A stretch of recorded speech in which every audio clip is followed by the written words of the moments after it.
A entrevista do dia.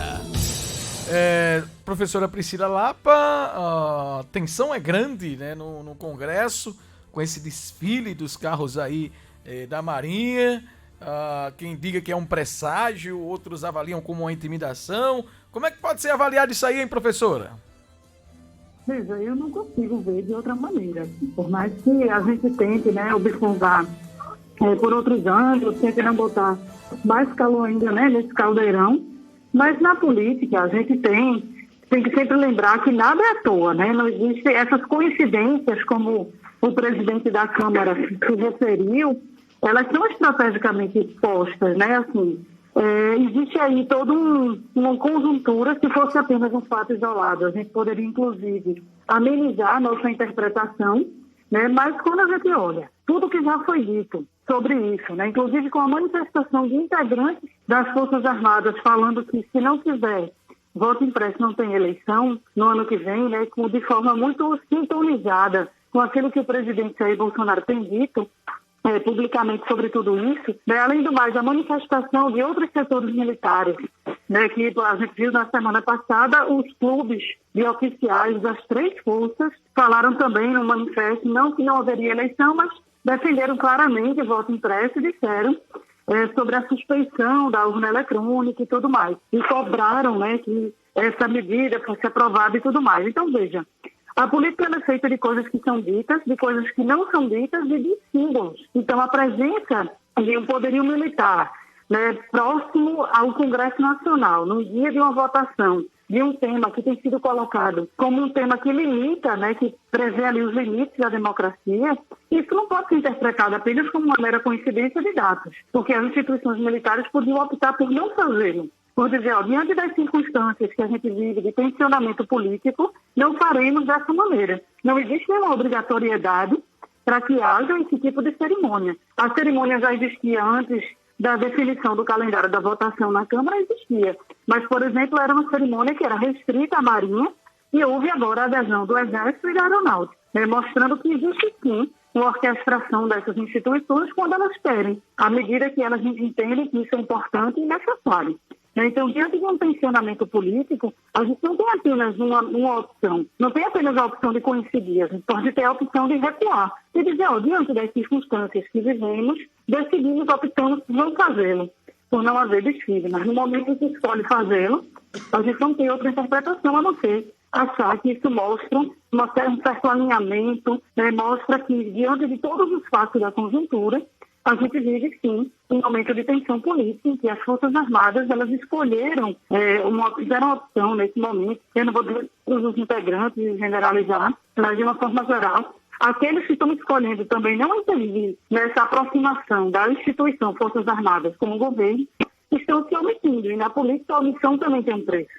Então a gente fica realmente muito preocupado. Eu acho que isso não vai desencadear imediatamente nenhum tipo de golpe, nada disso, como muita gente está achando, né? Acho que o desenho ele é mais amplo, agora isso coloca sim, né, muita dúvida na visão dos especialistas sobre como se dará de fato o processo eleitoral de 2022. Se a gente já achava que seria tenso, se a gente já achava que seria com muito confronto e com pouco debate democrático, agora a gente tem certeza disso, né, de que vai ser um processo extremamente tumultuado.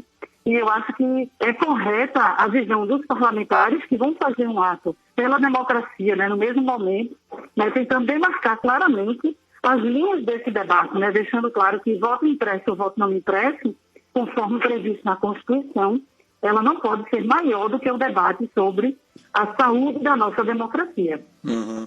Do ponto de vista prático, esse desfile causa de fato a intimidação ou isso não deve interferir no voto dos deputados com relação ao voto auditável?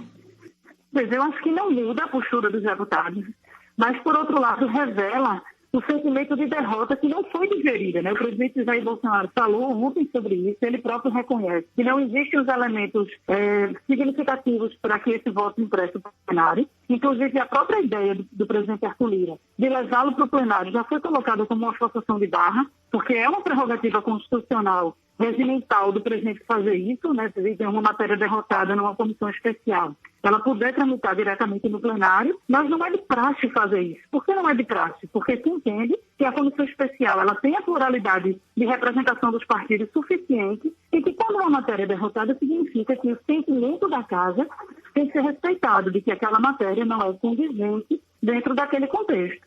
Né? Então, existe sim o sentimento de que os partidos eles não são favoráveis pelo time político, por uma série de questões, eu acho que inclusive também pelo recado claro que os partidos estão deixando, de que não querem entrar nessa linha de confronto com o TSE, né, de forma nenhuma, brigar de forma mais direta, como o presidente tem feito com, inclusive, o Supremo Tribunal Federal.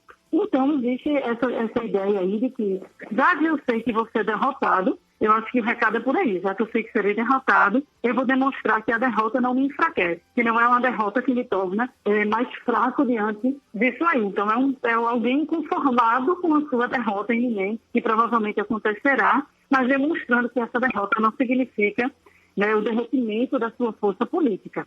Para quem ligou o rádio agora, nós estamos conversando com a cientista política, a doutora Priscila Lapa. Um outro ponto que deve ser votado hoje na Câmara é a questão do distritão. Se aprovado, o que muda? O que é, de fato, o distritão que os deputados estão querendo aprovar no Congresso, doutora? Importantíssima a tua pergunta, né? Porque, assim, enquanto a gente está muito preocupado com essa questão do desfile militar, que é importante a gente se preocupar com isso, e toda essa questão do voto impresso que ocupou a agenda política nas últimas semanas, a gente tem aí uma proposta que muda consideravelmente a forma como a gente escolhe os nossos integrantes do Poder Legislativo, os deputados estaduais e federais, que é o fim do voto proporcional. Hoje a gente escolhe nossos representantes a partir do seguinte: a gente entende, por exemplo, vou dar um exemplo aqui de Pernambuco. Pernambuco é considerado um distrito e dentro dele o deputado hoje pode receber votos de Afrânia, no Sertão, ou do Recife. Não existe essa limitação distrital, né? Ele acaba sendo votado em todas as regiões e tem essa divisão proporcional das cadeiras, dos assentos na Assembleia e na Câmara dos Deputados, a partir da votação dos partidos que atingem o quociente eleitoral. É feito um cálculo do quociente eleitoral a partir do número de eleitores que tem no Estado, né, na localidade, e é feita uma divisão proporcional das cadeiras. Esse é o modelo proporcional, que acaba ocasionando aquilo que a gente conhece como algumas pessoas que são mais votadas, que têm mais votos. Por exemplo, um candidato do partido A, ele recebeu 20 mil votos, às vezes ele não entra. Enquanto que um do partido B, que recebeu 10 mil, 15 mil votos, ele entra. Por que isso acontece? Por essa proporcionalidade. E o partido A só teve direito a uma cadeira, um assento, vai ser o mais votado daquele partido que vai se tornar o deputado. Nesse modelo que os deputados estão querendo implantar, seria o seguinte: fim desse voto, não tem essa distribuição proporcional dos votos pelo quociente eleitoral e vão ser eleitos os mais votados. Vai ser a priorização do voto majoritário, da mesma forma que a gente raciocina para eleger o prefeito, o governador e o presidente, que ganha quem é o mais votado. Então vai ser uma lista de, né, vamos ter, por exemplo, aqui em Pernambuco temos 49 deputados estaduais. Quem vai ser eleito são os 49 deputados mais votados, distribuição dos votos pelo quociente eleitoral. Parece ser uma coisa boa, mas muitos especialistas estão vendo isso como uma concentração de poder nos partidos mais poderosos. Você vai ter aí uma competição entre candidatos de partidos muito competitivos, que já têm de cara muito recurso, com candidatos de partidos pequenos, menos estreantes, por exemplo, na política, que têm menos estrutura para competir e que vão acabar sem assento nenhum. Ou seja, a ideia é uma concentração de poder nos partidos maiores, em quem já tem uma base eleitoral bem constituída. Então, se a gente quer democratizar mais, melhorar a nossa qualidade da representação, essa pode não ser a melhor fórmula. E o pior de tudo, né, que essa proposta foi construída, debatida internamente na Câmara dos Deputados, sem um maior debate com a participação da sociedade. A gente não sabe. É importantíssimo entender os efeitos que isso pode causar. Imagine alguém que esteja agora querendo se filiar a um partido político, competir nas eleições, ele vai olhar assim, esse cenário é para os grandes. Então, todo mundo sabe que onde esse modelo é implantado, favorecendo os mais fortes, diminuindo a presença de minorias no parlamento. E a gente tem que lembrar que o parlamento é a casa representativa da sociedade, que precisa garantir que os diversos elementos da sociedade estejam, né, com uma presença, ou pelo menos possam competir para ter esse assento. Então, a tendência é que esse distritão ele passe. Existe uma tendência forte hoje disso. A gente não acreditava que isso aconteceria exatamente por essa falta de debate. né, mas vai acontecer e provavelmente, né, isso ainda vai tramitar no Senado, mas se isso acontecer, já vai ser para as eleições do ano que vem. A mudança já atinge, né, o processo eleitoral de 2022. Então, a gente tem que estar, assim, atento a isso, entender as razões, as motivações, né, dessa mudança e dessa reforma também, fim do voto proporcional e a volta da coligação, viu? A coligação que era inimiga, que até então era tida como um grande problema do sistema eleitoral brasileiro, com essa medida que está sendo, esse pacotão aí que está sendo votado agora de reforma política, a coligação dos partidos para disputar a eleição, ela volta e volta com força total. Então, é muito incompreensível como é que a gente faz essas coisas no Brasil, né? A gente, do dia para a noite, muda tudo sem conversar com ninguém, e é isso que temos para hoje, né? Assim, um dia tenso, por várias coisas, inclusive pela possibilidade de aprovar uma proposta que é muito ainda desconhecida da maior parte da sociedade. É incrível, né? Ainda com relação a esse distritão, do ponto de vista do voto, a gente citou aqui que um deputado hoje ele pode ter voto lá do Sertão, lá de Afrânio, de Salgueiro, de Afogado da Engazeira, como pode ter do Recife. Isso dividiria também por partes a região?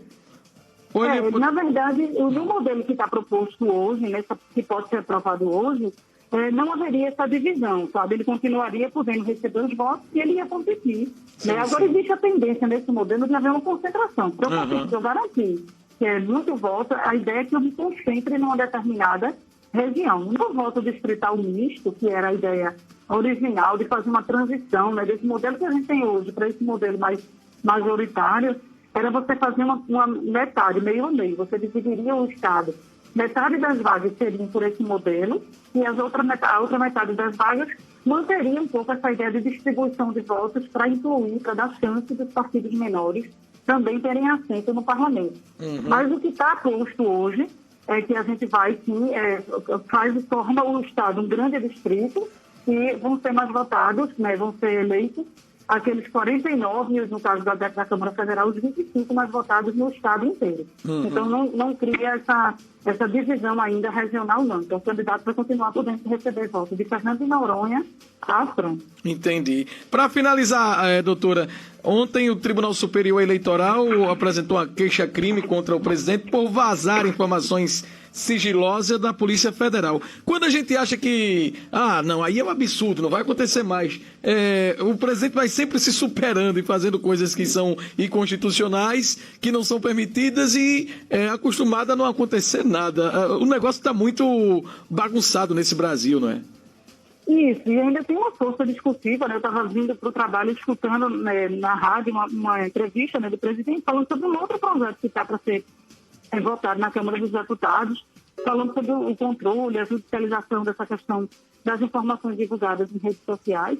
E o presidente sempre assim, se colocando como vítima, que ele não tem o mesmo espaço, que a comissão sempre vem para o lado dele, né? Quando existe essa investigação no Supremo Tribunal Federal, tenha certeza de que não é apenas com motivação política. Ela pode até ter também um viés político, mas o que está se buscando tem caminhos investigativos consistentes para mostrar como é que a organização de grupos sociais tem utilizado essas plataformas, né, e as redes sociais na construção de grandes blocos de informações falsas para causar justamente a desinformação, que são geralmente, nesse caso desse inquérito, investigando pessoas ligadas diretamente ao presidente, seja até os próprios filhos dele, militantes políticos que aprenderam, né, a utilizar esses recursos das redes dessa maneira, de uma maneira que, no meu entender, na leitura da maior parte das pessoas, é danosa à democracia, porque uma coisa é você fazer uma guerra de informações verdadeiras e prevaleça aquela que as pessoas entenderem que é a mais plausível. Outra coisa é você ter um jogo escuso,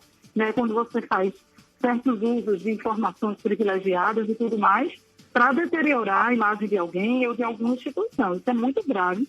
E mesmo quem apoia o presidente e acredita que isso é perseguição política, tem que sempre colocar que quanto mais claras as regras, a democracia ela é isso, né? Quanto mais clara a regra do jogo, maior capacidade de fiscalização, mais democracia a gente tem. Porque hoje o presidente Bolsonaro que está no poder, amanhã pode ser outro e utilizar das mesmas regras, das mesmas prerrogativas e você começar a achar que não é correto. Então não importa quem ocupa hoje os cargos de poder, o que importa é que a gente precisa ter, o jogo precisa ser limpo, as regras do jogo precisam ser respeitadas e eu acho que é essa tentativa nesse momento para a gente separar um pouco o joio do trigo, né? Assim, no sentido de O que é problema individual, pessoal, né, em relação a essa briga que existe entre o judiciário e o presidente Bolsonaro, e o que é que está se discutindo, assim, que pode ter um rebatimento mais amplo para todos nós, como cidadãos. Lembrando que a lei é para todos, né? Então, hoje, a distorção de uma informação, o mau uso disso, pode amanhã se voltar contra o próprio cidadão, que hoje defende o presidente, que hoje acredita que não tem nada demais nesse tipo de ação. Doutora Priscila Lapa, um ótimo dia para a senhora, obrigado pela participação e vamos aguardar os próximos capítulos dessa história. Vamos sim, a novela está quente, né? Muita informação de uma vez só, mas vamos tentando digerir e contribuir aí para que as pessoas fiquem mais cientes, né, do que está acontecendo no nosso país. Obrigada aí pela oportunidade. Obrigado, professora, cientista política, doutora Priscila Lapa, preparadíssima, né, competentíssima, trazendo análise isenta do que está acontecendo hoje no nosso Brasil. Agora